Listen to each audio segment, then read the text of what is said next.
இங்கே பாருங்கள், இந்த செடி அற்புதமான ஒரு செடி. என்ன செடின்னு பார்த்தீங்கன்னா, இந்த செடியோட பேர் வந்து பார்த்தீங்கன்னா பூனை மிசை சொல்லுவாங்க. இது என்ன ஏன் இந்த பூனை மிசை சொல்கிறேன்னு சொன்னால், பூனைக்கு மீசை எப்படி இருக்குமோ அந்த மாதிரி இதோட பூ வந்து அந்த மாதிரி மீசை மாதிரியே இருக்கும். அதான் இது பூனை மீசை செடின்னு சொன்னாங்க. இப்போ இதில் பூ இல்லை, பூ இல்லாதனால என்னால் பூ காட்ட முடியல. பூ பூக்கிறப்ப நான் திரும்ப ஒரு டைம் ஒரு வீடியோ போடுறேன்.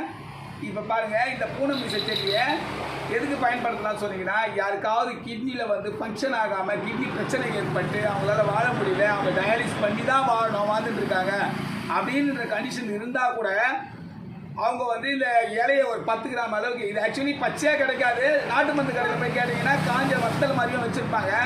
அதை ஒரு 10 கிராம் அளவுக்கு காலையில் ஒரு 1/2 லிட்டர் தண்ணி அதெல்லாம் கொதிக்க வச்சு துண்டை காய்ச்சி அதை வடிகட்டி 200 ml ஆக்கி வடிகட்டி அதில் ரொம்ப வேண்டாம் ஒரு 5 இல்லை 6 7 மிளகு மட்டும் 2 உடைச்சி அதில் போட்டு, அதே மாதிரி நாட்டு பூண்டில் 5 பல் ஒருங்காக வட்டி போட்டு அதை கலக்கிட்டு நல்லா குடிச்சிட்டு காலையில் 6 மணி டைம்லையும் மாலை ஒரு 6 மணி டைம்லையும் குடிச்சிட்டு வந்தீங்கனாலே கண்டிப்பாக எப்பேற்பட்ட கிட்னியாக இருந்தாலும் திரும்ப பழநிலைக்கு மாறி ஒரு மனிதனுடைய ஆற்றலை உருவாக்கக்கூடிய சக்தி வாங்கும். அதனால் கிட்னி பிரச்சனை யாராவது இருந்தால் கண்டிப்பாக இதை ஒரு டீ மாதிரி தான் இருக்கும். அது எப்படி க்ரீன் டீ குடிக்கிறோம் அந்த மாதிரி தான் டீ வாசம் தான் இருக்கும். இதை ரெகுலராக நீங்கள் டீ குடிக்கிற மாதிரி குடிச்சிட்டு வந்தீங்கன்னா கிட்னி வந்து நல்ல அருமையான வேலை செய்யும்.